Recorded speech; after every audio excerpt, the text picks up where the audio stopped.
Get ready, Staten Island. It's time to celebrate 5 years of Ferry Hawks baseball. Come out to the ballpark this week as the Ferry Hawks welcome in the Charleston Dirty Birds May 5th through the 10th. Grab the kids and come on out. We kick it off on Tuesday, May 5th with Cinco de Baseball with $5 tickets and $5 food and beverage specials. And we end the week as we celebrate all moms on Mother's Day. Moms get in free. Visit ferryhawks.com now to lock in your seats. Listen, all you New Yorkers. Excuse me, taxi. Okay, we're looking around. This is the 77 WABC minicast. All right, I'm trying to find all these things. It's all coming back to me now. The Apollo 11 crew, on their way to the moon, spotted something very, very weird, and they didn't know what it was. It was cylindrical, and they could look inside it, and for a moment they thought, hey, maybe this is part of the rocket ship that just blasted us off into space. And they called Houston, and Houston, how far is the S-4B away from us right now? The S-4B, a huge chunk of the rocket that they had jettisoned a day or so earlier. And the rocket was very, very, very far away. It was like 10,000 miles away at that point, and it wasn't whatever they were looking at wasn't the S-4B. And then there's another one, the Apollo 17 crew. They spotted something that was pretty funky. And they talked to, here he is, the man himself, John Catsimatidis. This man has been studying unidentified flying objects and unexplained phenomena. And boy, oh boy, John, this is like a Christmas day for you in a way. All this data that we're getting courtesy of President Trump. We got files, we got pictures, we got videos. Have you started to look at these things, and what do you think, sir? I have not started to look at them. I mean, it's zillions of documents, I believe. Is that correct? It's true. There's a lot. And what we're looking for is the truth. And the truth was always known. There's things going on that not everybody knows about. There are, and it goes back to our previous discussion, when people say, there's no such thing. Well, it was, how did my physics professor say it in college or in high school? It was intuitively obvious that when 50 UFOs were circling the Capitol, and it was on the front page of the Washington Post in 1952, in July 1952. There was no such thing as UFOs. There was no such thing as drones. Nobody had them except whoever. These so-called aliens have the capabilities of going high speed underwater, high speed in the air. For many, many years, they were circling on nuclear bases post-1947 because they panicked. Who panicked? I would say the aliens. I think they panicked after Hiroshima. And they were circling on nuclear bases and our ICBM bases. And they were shutting down. And and they were actually shutting down our nuclear bases. Now, can I ask you though, look, yes. I heard this theory just a little while ago about they got upset that we blew up nuclear bombs and they wanted us to stop. But since Hiroshima, we have blown up a lot of hydrogen bombs, a lot of neutron bombs. We've tested them. We've tested bombs far bigger than Hiroshima. Maybe that's why they were going around. If you go do your research, going around not only ours, but Russia's, ourselves, and shutting down nuclear facilities that we had. Oh, like Chernobyl and stuff like that? Not Chernobyl. I'm talking about nuclear facilities that were able to deliver nuclear devices. Well, underground ICBM bases. I understand. I'm looking at this picture, by the way. You were right. I never heard about this. July 1952. And there are pictures, and I thought, okay, this is going to be easy. In the Washington Post. I mean, this is not Mickey Mouse stuff. And you know what the story was at that point? Yeah. That Eisenhower made peace after that. With them. Made peace with the aliens. Yes.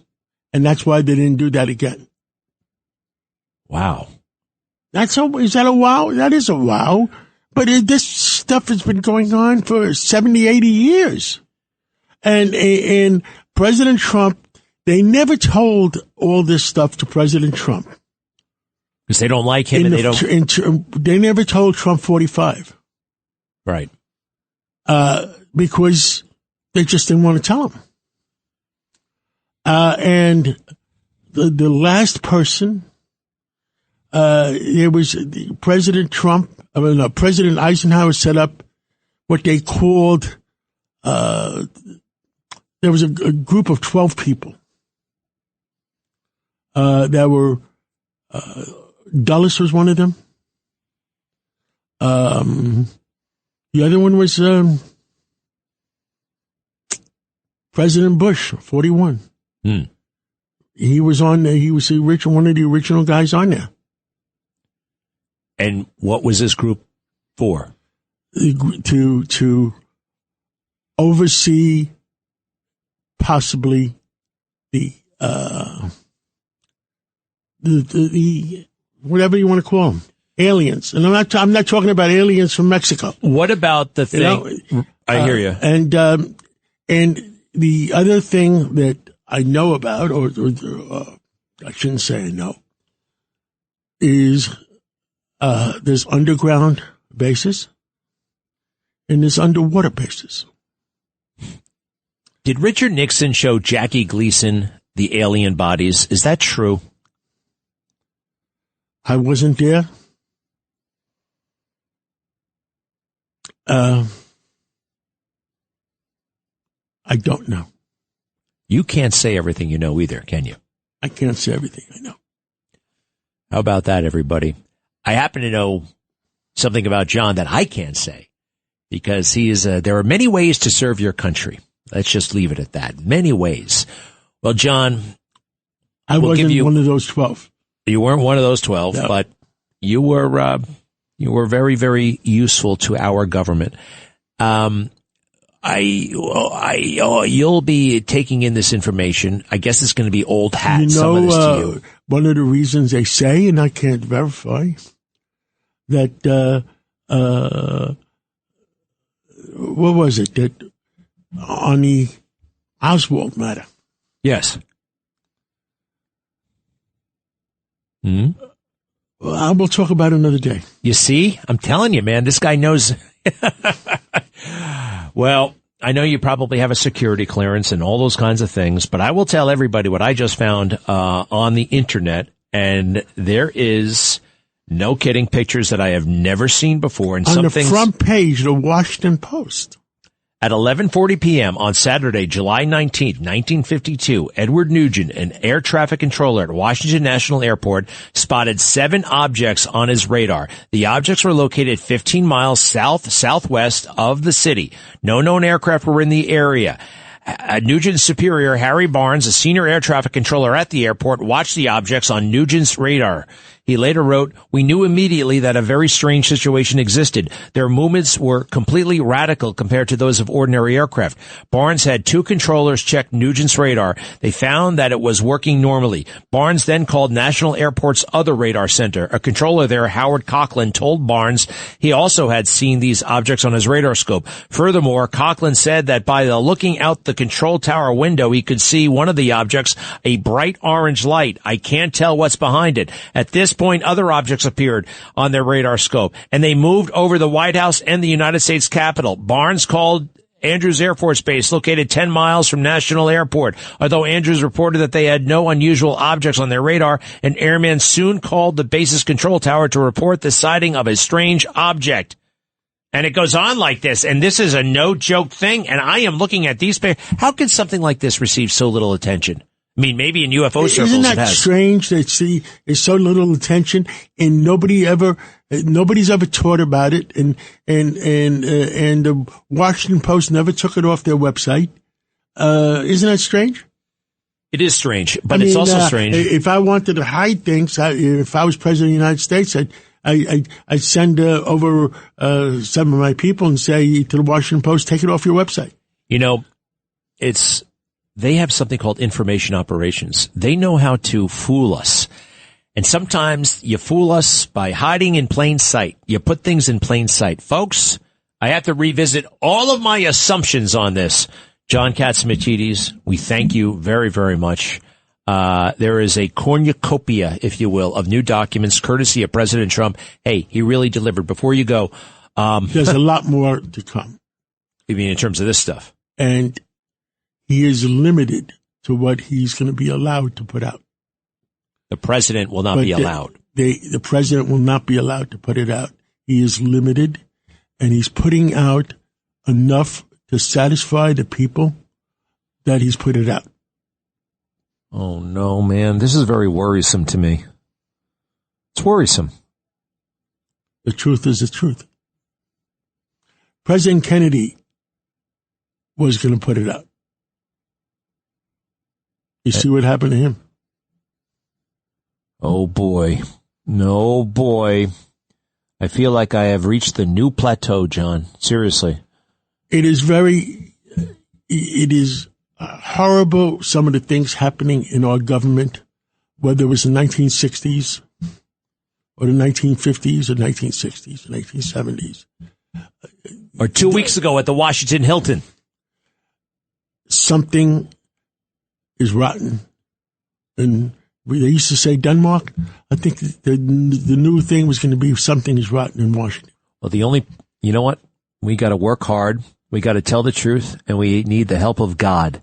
We need the help of God. John Catsimatidis, thank you. You've sent me off with a little anxiety, but that's okay. I'd rather be anxious and aware than happy and blissful and ignorant and dull. We just want the truth, and I think the American people can take the truth. And you know what Hollywood was all about. The intelligence agencies, or whatever they were called back in the 1930s and 1940s and 1950s, used to feed information to Hollywood. So in case something came out, that it would be more acceptable than not. Oh, to prep people's minds. To prep people's minds. And that was whatever the intelligence agencies were called at any period of time, whether it's the 40s, the 50s, the 60s. You know, a guy called me before about the whole Truman thing. And I'm like, get out of here. No, I'm wrong. I apologize. This is an education. John, real quick, oil prices, they aren't as bad as they were 5 years ago, yet everybody's freaking out. How are we doing? How are you feeling about Iran right now and our efforts toward peace? Iran, there's a reason President Trump said the other day, I'm not worried about the skirmishes, because there's two Irans. The Iran that wants peace and the Iran that wants to create the skirmishes doesn't want peace. My personal belief is that President Trump and President Xi of China have made a deal, and that President Xi of China is in control of the people of Iran that want to make a deal. Iran has their own terrorists terrorizing the peaceful people of Iran. Understood. So that's why President Trump, in my opinion, said that I'm ignoring the skirmishes, because there's always people that want to stir the pot. Sure. Just like they do in the United States and America. We got those people here. Somebody's stirring the pot. John Catsimatidis, we thank you very much, and we'll be right back.